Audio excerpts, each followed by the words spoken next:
کا ذکر ہو رہا تھا کہ سامنے سے سلطان شمس الدین التمش، جس کی عمر اس وقت 12 سال کی تھی، ہاتھ میں ایک پیالہ لیے جا رہا تھا۔ جیسے ہی ہمارے پیر و مرشد حضرت خواجہ غئی نواز اللہ تعالیٰ عنہ کی نظر اس پر پڑی، ارشاد فرمایا جب تک یہ لڑکا دہلی کا بادشاہ نہ ہوگا خدا اسے بسم اللہ الرحمن الرحیم۔ ناظرین کرام السلام علیکم ورحمۃ اللہ تعالیٰ وبرکاتہ۔ ہند کے راجہ ہمارے پیارے خواجہ سرکار غئی نواز اللہ تعالیٰ عنہ اپنے پیر و مرشد حضرت خواجہ عثمان ہارونی اللہ تعالیٰ عنہ سے رخصت ہوئے تو مشاہدہ عالم اور مطالعہ جہاں اور اہل اللہ کی زیارت کی غرض سے سفر کا آغاز کیا۔ بہت سے ملکوں اور شہروں میں تشریف لے گئے اور وہاں کے مردان حق اور اولیاء کرام سے ملاقات ہوئی اور فیض حاصل کیا۔ دوران سفر جہاں بھی جاتے پیر و مرشد کی ہدایت کے مطابق خود کو عام لوگوں سے علیحدہ رکھتے۔ سفر جاری رکھا، دوسری مرتبہ مکہ معظمہ حاضر ہوئے۔ ہمارے پیارے خواجہ غئی نواز اللہ تعالیٰ عنہ دوسری مرتبہ 583 ہجری میں مکہ معظمہ حاضر ہوئے اور کعبہ شریف کی زیارت سے مشرف ہوئے۔ دن و رات کعبہ کا طواف اور عبادت و ریاضت میں مشغول رہتے۔ ایک دن ہمارے پیارے خواجہ اللہ تعالیٰ عنہ نے کعبہ معظمہ میں پردے غیب سے یہ آواز سنی، اے معین الدین ہم تجھ سے خوش ہیں، تجھے بخش دیا، جو کچھ چاہے مانگ تاکہ عطا کروں۔ ہمارے پیارے خواجہ اللہ تعالیٰ عنہ یہ سن کر بہت خوش ہوئے اور سجدہ شکر ادا کیا اور اپنے رحمان الرحیم رب تعالیٰ کی بارگاہ کرم میں عرض کیا، یا الہی تیرے بندے معین الدین کے لیے اس سے بڑی اور کیا سعادت ہو سکتی ہے کہ تو نے مجھے اپنی بارگاہ کا مقبول بنا لیا۔ اس کے بعد اگر کوئی آرزو ہے تو صرف یہ ہے کہ تو اپنے فضل و کرم سے میرے سلسلے کے مریدوں کو بخش دے۔ آواز آئی کہ اے معین الدین تو ہمارا خاص بندہ ہے، تیری آرزو مبارک ہو، جو تیرے مرید اور تیرے سلسلے میں قیامت تک مرید ہوں گے ان سب کو بخش دوں گا۔ سوانح غوث و خواجہ صفحہ 51۔ پھر کچھ دن مکہ مکرمہ میں گزارے، پھر مدینہ طیبہ کے لیے روانہ ہو گئے۔ مدینہ طیبہ کی حاضری اور بشارت۔ ہند کے راجہ ہمارے پیارے خواجہ حضور غئی نواز اللہ تعالیٰ عنہ ہمہ وقت اپنے پیارے نانا جان محبوب خدا رسول اللہ صلی اللہ تعالیٰ علیہ وآلہ وسلم کے مزار انور قبر نور پر حاضر رہتے۔ ایک دن مزار انور پر حاضر تھے کہ آپ پر غنودگی طاری ہو گئی۔ خواب میں آقائے کائنات نبی دو عالم صلی اللہ تعالیٰ علیہ وآلہ وسلم کی زیارت نصیب ہوئی۔ مشفق و مہربان نبی صلی اللہ تعالیٰ علیہ وآلہ وسلم نے ہمارے پیارے خواجہ رضی اللہ تعالیٰ عنہ کو بشارت عطا کی، اے معین الدین تم میرے دین کے معین ہو، میں نے تم کو ہندوستان کی ولایت عطا کی۔ ہندوستان میں کفر و شرک کی ظلمت پھیلی ہوئی ہے، تم اجمیر جاؤ، تمہارے وجود کی برکت سے کفر و شرک اور باطل کا اندھیرا دور ہوگا اور اسلام کی صبح کا اجالا پھیل جائے گا۔ سیر الاقطاب۔ اس شاندار اور پربہار بشارت سے ہمارے پیارے خواجہ سرکار غئی نواز اللہ تعالیٰ عنہ بہت خوش اور مسرور ہوئے، مگر حیران تھے کہ اجمیر کہاں ہے، اجمیر کا راستہ کیا ہے۔ اسی سوچ و فکر میں تھے کہ دوبارہ آنکھ لگ گئی اور ہادی و رہبر آقا رسول اللہ صلی اللہ تعالیٰ علیہ وسلم آپ کے خواب میں تشریف لا کر تھوڑی ہی دیر میں مدینہ طیبہ سے ہندوستان کے تمام راستے اور اجمیر کا تمام شہر اور قلعہ اور پہاڑیاں آپ کو دکھلا دیا۔ پھر ایک جنتی انار ہمارے پیارے خواجہ اللہ تعالیٰ عنہ کو دے کر مالک و مختار آقا صلی اللہ تعالیٰ علیہ وآلہ وسلم نے ارشاد فرمایا، اے معین الدین ہم تم کو اللہ تعالیٰ کے سپرد کرتے ہیں اور آپ کو رخصت فرمایا۔ سوانح غوث و خواجہ۔ مدینہ طیبہ سے اجمیر شریف کا سفر۔ اپنے پیارے آقا محبوب پروردگار رسول مختار صلی اللہ تعالیٰ علیہ وآلہ وسلم کے فرمان کے سبب عطائے رسول ہمارے پیارے خواجہ غئی نواز اللہ تعالیٰ عنہ خواب سے بیدار ہو کر 40 اولیاء کے ساتھ ہندوستان کے لیے روانہ ہو گئے۔ اے ایمان والو، ہمارے پیارے نبی مالک و مختار رسول اللہ صلی اللہ تعالیٰ علیہ وآلہ وسلم اللہ تعالیٰ کی دین و عطا سے اپنی بارگاہ سے سائل و بھکاری کی ہر مراد اور ہر آرزو پوری فرما دیتے ہیں۔ عطائے رسول ہمارے پیارے خواجہ غئی نواز اللہ تعالیٰ عنہ نے کہا نہیں بلکہ صرف سوچا تھا کہ اجمیر کہاں ہے، اجمیر کا راستہ کیا ہے، تو آقائے کائنات صلی اللہ تعالیٰ علیہ وآلہ وسلم نے ہمارے پیارے خواجہ رضی اللہ تعالیٰ عنہ کی سوچ و فکر اور مراد کو دیکھ لیا اور اسی وقت مدینہ طیبہ سے ہندوستان کے سارے راستے اور اجمیر کا شہر اور اس کا قلعہ اور تمام پہاڑیاں دکھلا دیا۔ کیا یہ خوب فرمایا میرے آقائے نعمت پیارے رضا اچھے رضا امام احمد رضا فاضل بریلوی رضی اللہ تعالیٰ عنہ نے، واللہ وہ سن لیں گے فریاد کو پہنچیں گے، واللہ وہ سن لیں گے فریاد کو پہنچیں گے، اتنا بھی تو ہو کوئی جو آہ کرے دل سے۔ پہلا واقعہ، قطب الاقطاب حضرت قطب الدین بختیار کاکی رضی اللہ تعالیٰ عنہ بیان فرماتے ہیں کہ ایک مرتبہ حضرت شیخ احد الدین و حضرت شیخ صحاب الدین سہروردی اور میرے پیر و مرشد حضرت خواجہ معین الدین چشتی رضی اللہ تعالیٰ عنہم شہر خراسان کی ایک مجلس خیر میں بیٹھے ہوئے تھے۔ انبیاء کرام علیہ السلام کا ذکر ہو رہا تھا کہ سامنے سے سلطان شمس الدین التمش، جس کی عمر اس وقت 12 سال کی تھی، ہاتھ میں ایک پیالہ لیے جا رہا تھا۔ جیسے ہی ہمارے پیر و مرشد حضرت خواجہ غئی نواز اللہ تعالیٰ عنہ کی نظر اس پر پڑی، ارشاد فرمایا جب تک یہ لڑکا دہلی کا بادشاہ نہ ہوگا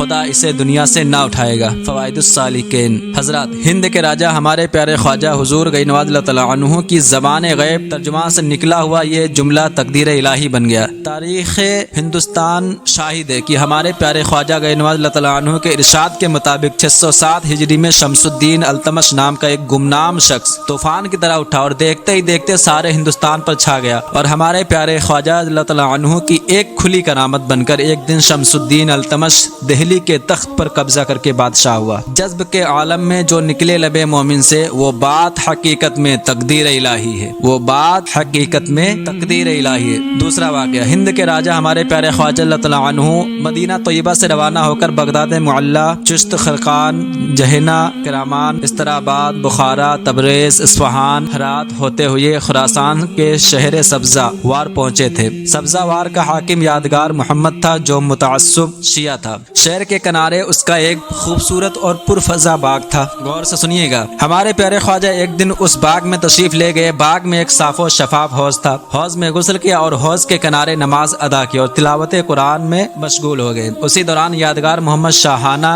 کروفر کے ساتھ اس کی سواری باغ میں داخل ہوئی۔ حوض کے قریب ایک مسلمان فقیر کو دیکھ کر غضبناک ہو گیا اور بد خلقی اور بد تمیزی سے بولا، اے فقیر، تم کو شاہی باغ میں آنے کی اجازت کس نے دی؟ ہمارے پیارے خواجہ اللہ تعالیٰ عنہ کی نگاہ ولایت اٹھی، نظر کا نظر سے ملنا تھا کہ یادگار محمد کانپنے لگا اور بے ہوش ہو کر گر پڑا۔ ہمارے پیارے خواجہ اللہ تعالیٰ عنہ نے اس کے منہ پر پانی چھڑکا۔ یادگار محمد ہوش میں آیا تو دل کی دنیا بدل چکی تھی، بد عقیدگی کا فساد ختم ہو چکا تھا۔ نہایت عاجزی کے ساتھ اپنی غلطی کی معافی مانگی اور اپنے تمام خادموں اور ملازموں کے ساتھ بد عقیدگی سے توبہ کر کے ہمارے پیارے خواجہ اللہ تعالیٰ عنہ کا مرید ہو گیا اور خدمت اقدس میں رہ کر علوم ظاہری و باطنی کی تکمیل کر لی۔ ہمارے پیارے خواجہ اللہ تعالیٰ عنہ نے اسے خلافت سے سرفراز فرمایا۔ اب یادگار محمد سبزہ وار کی ظاہری و باطنی سلطنت کا بادشاہ بن چکا تھا۔ خزینۃ الاولیاء 185۔ حضرات، ہند کے راجہ ہمارے پیارے خواجہ غیر نواز اللہ تعالیٰ عنہ کی نگاہ ولایت کی تاثیر و فیضان کس قدر بلند ہے کہ شیعہ بد عقیدگی سے توبہ کر کے آپ کا مرید و معتقد ہو گیا۔ اس لیے میں اکثر کہا کرتا ہوں کہ جب بھی کوئی مشکل امر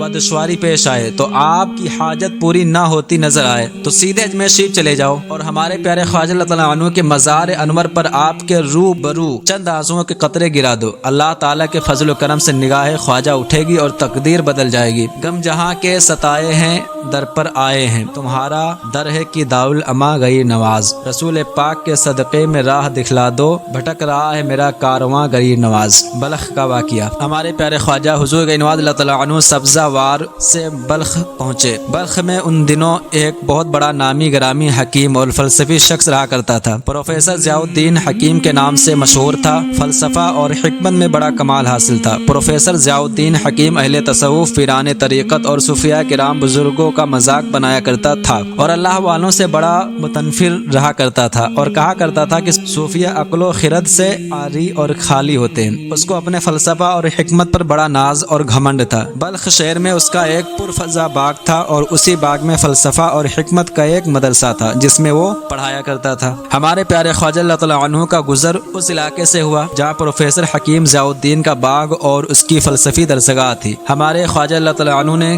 کلنگ کا شکار کیا، خادم نے اس کو بھون کر تیار کیا اور ہمارے خواجہ اللہ تعالیٰ عنہ نماز ادا کرنے لگے۔ اسی دوران پروفیسر حکیم ضیاء الدین آ گیا، دیکھا کہ ایک فقیر نماز پڑھ رہا ہے اور اس کا خادم کلنگ بھون رہا ہے۔ جب ہمارے پیارے خواجہ اللہ تعالیٰ عنہ نماز سے فارغ ہوئے تو خادم نے بھونا ہوا پرندہ پیش خدمت کیا۔ پروفیسر ضیاء الدین بھی پاس ہی بیٹھ گیا۔ ہمارے پیارے خواجہ اللہ تعالیٰ عنہ نے بسم اللہ الرحمن الرحیم پڑھ کر پرندہ کی ایک ران حکیم ضیاء الدین کو عطا فرما دی اور دوسری ران خود تناول فرمانے لگے۔ پروفیسر ضیاء الدین گوشت کھاتے ہی بے ہوش ہو گیا۔ جب پروفیسر صاحب کو ہوش آیا تو دل کی دنیا بدل چکی تھی۔ فلسفہ و حکمت اور پروفیسری کا گھمنڈ گروز سب مٹ چکا تھا اور اولیاء صوفیاء سے بغض و عناد محو ہو چکے تھے۔ دل کی پاکی و صفائی کے ساتھ ہمارے پیارے خواجہ اللہ تعالیٰ عنہ کا معتقد بن چکا تھا۔ ہمارے پیارے خواجہ اللہ تعالیٰ عنہ کا مرید ہوا۔ گھر پہنچ کر حکمت و فلسفہ اور پروفیسری کی تمام کتابیں دریا میں ڈال دی۔ علماء اور صوفیاء کی صحبت نے مرد کامل بنا دیا اور شب و روز ذکر و فکر کو اپنا معمول بنا لیا۔ یہ ساری تبدیلیاں ایک سچے صوفی، ایک ولی کامل، ہمارے پیارے خواجہ عطا رسول گئی نواز اللہ تعالیٰ عنہ کی نگاہ ولایت کا جیتا جاگتا ثبوت ہے۔ حضرات، پروفیسر حکیم ضیاء الدین اور اس کے تمام شاگردوں کے دماغوں پر ہمہ وقت پروفیسری اور حکمت و فلسفہ کا بھوت سوار رہتا تھا، اور صوفیاء کرام اور اولیاء کرام اور علماء کرام کے وعظ و نصیحت اور ان کی روحانی طاقت کا مذاق بنانا اور ان بزرگوں کی حقیقت و حیثیت کا انکار کرنا، یہ سب شیطانی فطور والوں کی عادت تھی۔ مگر ہمارے پیارے خواجہ گئی نواز اللہ تعالیٰ عنہ کی ایک نگاہ ولایت نے ان پروفیسروں اور فلسفیوں کے سروں سے پروفیسری اور حکمت و فلسفہ کے تمام بھوتوں اور شیطانوں کو اتار کر رکھ دیا،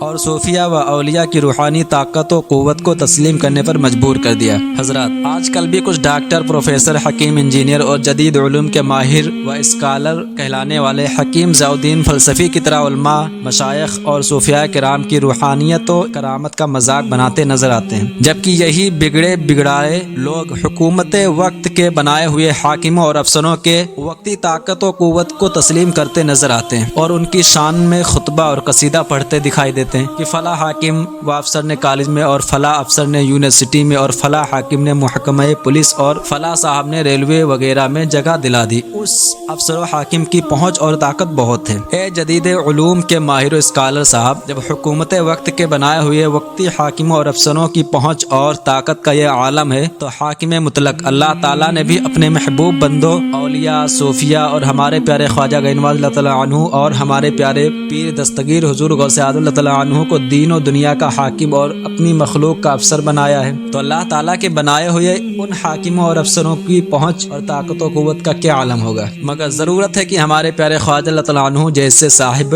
روحانیت بزرگ کی، اس لیے کہ میرا پرخلوص التماس ہے کہ ہر پروفیسر، ڈاکٹر، انجینئر، اسکالر کے لیے کہ اجمیر شریف میں ہند کے راجہ ہمارے پیارے خواجہ اللہ تعالیٰ عنہ کے مزار انور پر حاضری دیں اور اپنی کھلی آنکھوں سے دیکھیں کہ ایک صوفی اللہ کے ولی کی پہنچ کہاں تک ہے، کہ پہلے بھی ہمارے پیارے خواجہ اللہ تعالیٰ عنہ نے فلسفیت کا بھوت اتارا تھا، اور آج بھی ہمارے پیارے خواجہ اللہ تعالیٰ عنہ کے مزار انور پر ہر دن ہر قسم کے بھوت و جن اتارے جاتے ہیں، اور قیامت تک یہ سلسلہ جاری رہے گا انشاءاللہ تعالی۔ خوب فرمایا حضرت شاہ نیاز بریلوی رحمۃ اللہ تعالیٰ علیہ نے، مرشد و رہنمائے اہل صفا، ہادی انس و جاں معین الدین، عاشقا را دلیل راہ یقین، صد راہ گما معین الدین، اور شہزادے حضور حسن العلماء حضرت سید محمد اشرف قادری برکاتی مدد ذل العالی کیا ہی خوب فرماتے ہیں، بحر ظلمات میں تم ایک جزیرہ خواجہ، بیچ مجدھار میں تم میرا کنارہ خواجہ، بیچ مجدھار میں تم میرا کنارہ خواجہ۔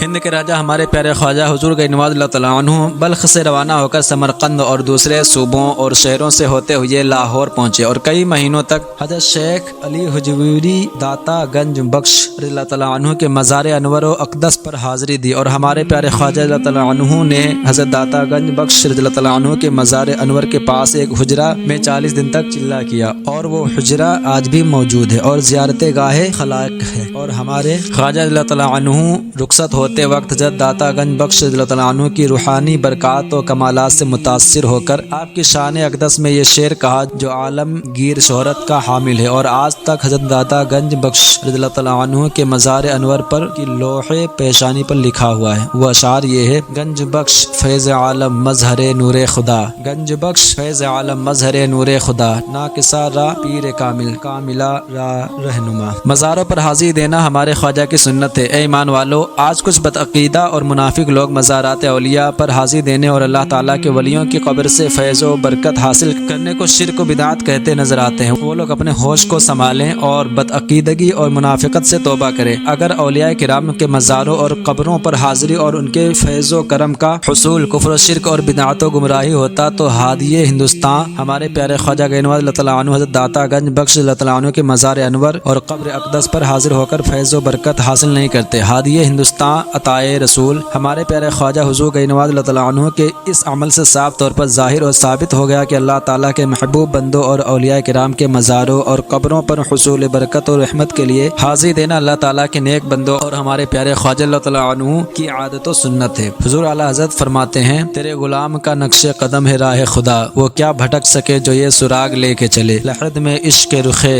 شہ کا داغ لے کے چلے، اندھیری رات سنی تھی چراغ لے کے چلے۔ اللہ اعلم۔